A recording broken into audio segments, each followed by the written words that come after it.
Damn it. ఏంటిటా కుండబద్దలు కొడతా అత్త. నమస్కారం, కుండబద్దల ప్రేక్షకులకి స్వాగతం. పులివెందులు అంటే జగన్మోహన్ రెడ్డి కంచు కోట అని చెప్పుకుంటారు.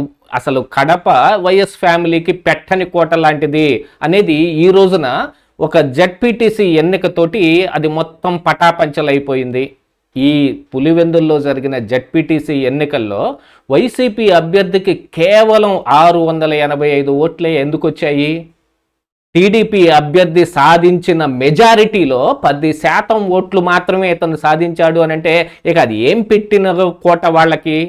అసలు ఓటుకి 10,000 ఇస్తామని మొదట అనుకున్నా కానీ 5,000 చొప్పున పంచినా కూడా అక్కడ జగన్మోహన్ రెడ్డి తాలూకు పార్టీ అభ్యర్థికి 685 ఓట్లు రావటం వెనుకున్న అసలు రహస్యం ఏమిటి? అసలు కడప గురించి కానీ పులివెందుల గురించి కానీ కంచుకోట వైఎస్ ఫ్యామిలీకి ఎలాగైంది, ఎప్పుడయ్యింది? అసలు టీడీపీ గనక తలుచుకుంటే అక్కడ ఎప్పుడెప్పుడు ఏమేం సాధించింది అనే దాన్ని కూడా చాలామంది సీనియర్ నాయకులు తులసిరెడ్డి లాంటి వాళ్ళు బయట పెడుతున్న కొన్ని వివరాలను మీకు అందించే ప్రయత్నం ఇక్కడ చేస్తాను. వీడియో నచ్చితే గనుక ఖచ్చితంగా లైక్ చేయండి, ఇంకా 10 మందికి షేర్ చేయండి. ఇక పులివెందుల్లో జరిగిన ఈ జెడ్పీటీసీ ఎన్నికల్లోనూ ఒంటిమిట్టలో జరిగిన దాంట్లో వైసీపీకి ఘోర పరాభవం ఎదురైంది. కాకపోతే వాళ్ళు చెప్పుకుంటున్న దాని ప్రకారంగా కూటమి అధికారంలో ఉంది కాబట్టి అరాచకం చేశారు, దాష్టీకం చేశారు అని అంటే అలాంటి అరాచకం దాష్టీకం మొదలుపెట్టింది జగన్మోహన్ రెడ్డే. ఎందుకంటే గతంలో 2014-19 మధ్య చంద్రబాబు నాయుడే అధికారంలో ఉన్నప్పటికీ మరి పులివెందుల్లో అయితే జగన్మోహన్ రెడ్డి హవానే నడిచిందిగా. ఇది వైఎస్ఆర్ కాంగ్రెస్ పార్టీగా ఏర్పడిన తర్వాత అంటే వైఎస్ కుటుంబంలో 2 రకాలుగా చూడాలి. ఇందులో వైఎస్ వచ్చేసి కాంగ్రెస్లో ఉన్నాడు, జగన్మోహన్ రెడ్డి మొదట కాంగ్రెస్లో ఉన్నప్పటికీ తర్వాత వైఎస్ఆర్ కాంగ్రెస్ పార్టీ పెట్టుకొని విడిగా ఆయనే సొంతగానే సీఎం అవడానికి అనేక రకాలైన ప్రయత్నాలు చేసి ఒకసారి సక్సెస్ఫుల్ కూడా అయ్యాడు. ఆ అయిన దగ్గర నుంచి ఆయన చేసిన అరాచకం దాష్టీకం మొత్తం ఈ రోజున రిటర్న్ గిఫ్ట్ ఇవ్వటం మొదలుపెట్టాయి. ఇది జగన్మోహన్ రెడ్డికి ఆంధ్రప్రదేశ్ రాష్ట్రం కానీ ప్రజలు కానీ ఇచ్చిన రిటర్న్ గిఫ్ట్ లాగా భావించాల్సిన అవసరం ఉందనేది సీనియర్ నాయకులు చెబుతూ ఉన్నారు. ఇక్కడ ఏ రోజునైతే వైఎస్ రాజశేఖర్ రెడ్డి సీఎం అయ్యాడో అక్కడ నుంచి ఇక్కడ పరిస్థితులు మారిపోయాయి.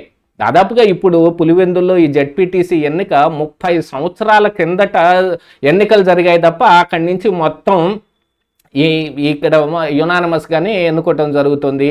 ఎన్నిక ఉండదు, ఇక్కడ నో ఎలక్షన్ ఓన్లీ సెలక్షన్ అన్నట్టుగానే వ్యవహారం నడిపిస్తారు. అలా వ్యవహారం నడిపించడానికి కూడా పక్క పార్టీలు కూడా చూసి చూడనట్టుగా ఊరుకుని ఎక్కువ రిటార్ట్ ఇవ్వకుండా ఉంటేను, కాకపోతే వాళ్ళు ప్రతిపక్షంలో ఉన్నప్పుడు ఏమీ చేయలేని పరిస్థితుల్లో ఉంటారు కాబట్టి అధికారంలో ఉన్న ఈ ఫ్యామిలీ ఎక్కువ అధికార దాష్టీకం చెలాయించేది. కానీ మరి వైఎస్ఆర్ సీఎం అవ్వటం కంటే ముందుగా ఎన్నిసార్లు మరి కాంగ్రెస్ పార్టీ ఈ వైఎస్ ఫ్యామిలీ చేతిలో ఉన్నప్పుడే చాలాసార్లు ఓటమి పాలైంది. ఒకసారి అయితే కడపలో వైఎస్ఆర్ స్వయంగా పాల్గొని ఎంపీ సీటుకి కేవలం 4,000 అంటే 4,000 ఓట్ల మెజార్టీతో గెలిచాడు. మరి వైఎస్ఆర్ కాంగ్రెస్ పార్టీ వచ్చిన తర్వాత కూడా ఎమ్మెల్సీ ఎలక్షన్లో వైఎస్ వివేకానందరెడ్డి మరి బీటెక్ రవి చేతిలో ఓడిపోయే పరిస్థితులు వచ్చాయి. కాకపోతే దాని వెనక కావాలనే వైఎస్ఆర్ కాంగ్రెస్ పార్టీలో జగన్మోహన్ రెడ్డి, అవినాష్ రెడ్డి వీళ్ళందరూ కలిసి మిలాఖత్తై కొమ్మక్కై ఆయన ఓడించారు అనేది చెప్పుకుంటున్నప్పటికీ కూడా మరి టీడీపీ అభ్యర్థిని ఎలా గెలిపించుకుంటారు వాళ్ళకు వాళ్ళు?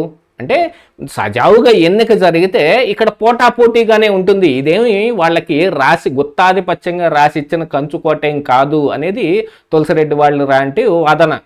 ఇప్పుడు జరిగిన ఈ లెక్కల ప్రకారంగా చూసుకుంటే గతంలో 1995లో ఇదే జెడ్పీటీసీ ఎన్నికలు ఏ రోజైతే ఫెయిర్గా ఎలక్షన్లు జరిగాయో ఆ రోజు జెడ్పీసీ చైర్మన్గా తులసిరెడ్డి గారు తెలుగుదేశం పార్టీ తరఫున జెడ్పీ చైర్మన్ అయ్యారు. మరి అప్పట్లో మరి వైఎస్ రాజశేఖర్ రెడ్డి ఈ కంచుకోటను నిర్మించుకోలేకపోయాడా? అంటే అధికారం కావాలి దేనికైనా, అధికార దాష్టీకంతో కంచుకోట తయారైంది తప్పక్కడ నయానా భయానా బెదిరించటం, లేకపోతే డబ్బులు పెట్టి కొనేయటం, లేకపోతే ఎంతకైనా తెగబడటం, అధికార దుర్వినియోగానికి పాల్పడటం, వీటన్నిటి మూలానే ఇప్పుడు ఈ పులివెందుల కానీ కడప కానీ వాళ్ళ కంచుకోట అయినాయి. అంటే గతంలో కూడా ఈ 94 అసలు ఏ రోజైతే తెలుగుదేశం పార్టీ ఎంటర్ అయిందో ఆ రోజున కడప జిల్లాలో స్వీప్ చేసేసిన పరిస్థితులు కూడా వచ్చినాయి. ఆ తరువాత చంద్రబాబు నాయుడు చేతిలోకి తెలుగుదేశం పార్టీ వచ్చినప్పుడు కూడా అత్యధికంగా ఎక్కువ సీట్లు కడపలో సాధించిన రోజులు కూడా ఉన్నాయి. మళ్ళీ మొన్న కూడా అలాగనే జరిగింది. అసలు పులివెందులలోనే ఈ జరిగిన ఎలక్షన్స్కే, ఈ ఎమ్మెల్యే ఎలక్షన్స్కి గతంలో కాంగ్రెస్ పార్టీ ఉండగా, అంటే రాజశేఖర్ రెడ్డి అప్పటికి పోటీ చేయట్లేదు అనుకుంటున్నాను, ఆ రోజుల్లో టీడీపీ అభ్యర్థి అక్కడ గెలిచిన దాఖలాలు కూడా ఉన్నాయి. అంటే టీడీపీ వాదులు ఇంకా పులివెందుల్లో ఉన్నారు. కాకపోతే వాళ్ళందరినీ భయపెట్టి భయభ్రాంతులకు గురి చేసి ఎలక్షన్లో పాల్గొనకుండా చేసి వాళ్ళకి మరి ఉన్న రిసోర్సెస్ మొత్తాన్ని చెడగొట్టి, అంటే ఇక్కడ పాలెగాళ్ళ ఒక ఇది నడుస్తూ ఉంటుంది కదా, ఆ పాలెగాళ్ళు దీని మీద గతంలోనే పౌర హక్కు సంఘాల వాళ్ళు ఒక పుస్తకం కూడా వేశారు. ఈ కడపలో పాలెగాళ్ళ ఈ రాజకీయం ఎలా ఉంటుంది అనేది ఇప్పుడు నెట్లో చాలామంది ప్రాచుర్యం కూడా తీసుకొని వస్తున్నారు. అందులో ఈ వైఎస్ ఫ్యామిలీ గురించి కానీ అసలు రాజకీయం కడపలో ఎలా జరుగుతుందనే దాని మీద కూడా సవివరంగా ఆ రోజున ఈ పౌర హక్కుల సంఘాల వాళ్ళు వేసిన పుస్తకంలో బాగా విరివిగా జరుగుతుంది. నిన్న జెడ్పీటీసీ ఎలక్షన్ జరిగిన దగ్గర నుంచి మళ్ళీ వాట్సాప్లో చాలామందికి ఫార్వర్డ్ అవుతూ వస్తుంది. నాకు కూడా 10 మంది ఫార్వర్డ్ చేశారు దాన్ని.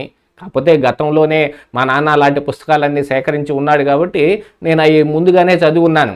ఇప్పుడు మళ్ళీ ప్రాచుర్యం అవుతున్న దాంట్లో జగన్మోహన్ రెడ్డికి నిజంగా అది కంచుకోటం కాదని చెప్పే ప్రయత్నాలకి వాళ్ళు చేస్తున్న ఈ ప్రచారం అనుకోవాలి. కానీ తులసిరెడ్డి గారు చెప్తున్న దాని ప్రకారంగా మరి 95లో ఆయన జరిగిన జడ్పీటీసీ ఎన్నికలు జరిగినప్పుడు జడ్పీ చైర్మన్ కూడా టీడీపీ పార్టీ తరపున అయ్యారు అని అంటే ఆ రోజున్న పరిస్థితులు ఏమిటి? అలాంటి పరిస్థితుల్ని ఇప్పుడు మళ్ళీ తీసుకొచ్చే ప్రయత్నం చేశారు. ఒకవైపున రాజశేఖర్ రెడ్డి తన సొంత ఇలాకాని తయారు చేసుకుంటే ఆయనకి మరి చెప్పు చేతల్లో ఉండే ఈ నాయకులు కావచ్చు, ఈ ప్రజానీకం కావచ్చు, ఎప్పటికీ ఆయన గెలుస్తూనే ఉండటానికి ఉపకరించేది. కానీ జగన్మోహన్ రెడ్డి వచ్చిన తర్వాత దాన్ని ఆంధ్రప్రదేశ్ రాష్ట్రం అంతా విస్తరింపజేయాలి, తమ సొంత ఇలాకాలో మాత్రమే కాకుండా 30 సంవత్సరాలు సీఎంగా ఉండాలి అనే ఒక టార్గెట్ పెట్టుకుని దాన్ని ఆంధ్ర అంతా విస్తరించే ప్రయత్నం చేశాడు. కాకపోతే ఎప్పుడైనా అతి చేస్తే అది వికటిస్తుందని వెనకటి చెప్పిన సామెతలాగానే ఇప్పుడు వికటించి తిరిగి జగన్మోహన్ రెడ్డికి తగలటం మొదలుపెట్టింది. దాంతోపాటుగా మరి ఇప్పుడు టీడీపీలో కూడా యువరక్తం వచ్చింది. యువకులు కొంచెం ఆవేశపూరితంగా ఉంటారు కాబట్టి ఈ జగన్మోహన్ రెడ్డి కుప్పంలో చేసిన ఈ ప్రయత్నాలకి మనం పులివెందుల్లో చేసి అతనికి రిటార్చ్ చూపించాల్సిందే అని అనుకుంటే దాంట్లో జగన్మోహన్ రెడ్డి ఆ రోజున కుప్పంలో సక్సెస్ అయినట్టుగా ఈ రోజున మరి పులివెందుల్లో వీళ్ళు సక్సెస్ అయ్యారు. కాకపోతే కేవలం అధికార దుర్వినియోగమే ఇంత చేస్తుందా అని అంటే అసలు కేవలం 685 ఓట్లు మాత్రమే, ఓటుకి 10,000 5,000 చొప్పున ఇచ్చినా కూడా 685 ఓట్లే పోలయ్యాయంటే అందులో ప్రజలలో మరి వైసీపీకి ఉన్న ప్రభావం ఏమిటి, వాళ్ళ పట్ల ఉన్న ఆదరణ ఏమిటి అని తెలిసిపోతూ ఉంది. జగన్మోహన్ రెడ్డి కూడా పులివెందుల్ని బాగా నిర్లక్ష్యం చేశాడు. కనీసం తన సొంత ఇలాకాలో ఒక బస్టాండ్ కూడా కట్టించలేని పరిస్థితుల్లో ఉన్నాడు. అక్కడ ఉన్న వాళ్ళకి బిల్లులు ఇవ్వకపోతుంటే అధికారం కోల్పోయినాక జగన్మోహన్ రెడ్డి వెళ్తే ఆయన ఇంటి చుట్టూ బిల్లులు వాళ్లే ఎక్కువగా మోగుతూ ఉంటే ఆయన పులివెందులు కూడా వెళ్ళటం మానేశాడు. మరి అలాంటిది ఇప్పుడు జడ్పీటీసీ ఎన్నికలో ఎలా గెలవగలుగుతాడు అంటే పులివెందుల జగన్మోహన్ రెడ్డి కంచుకోట ఏం కాదు, ఇదే ఆయన కంచుకోట రహస్యం. ఇదే ఈరోజు కుండబద్దలు.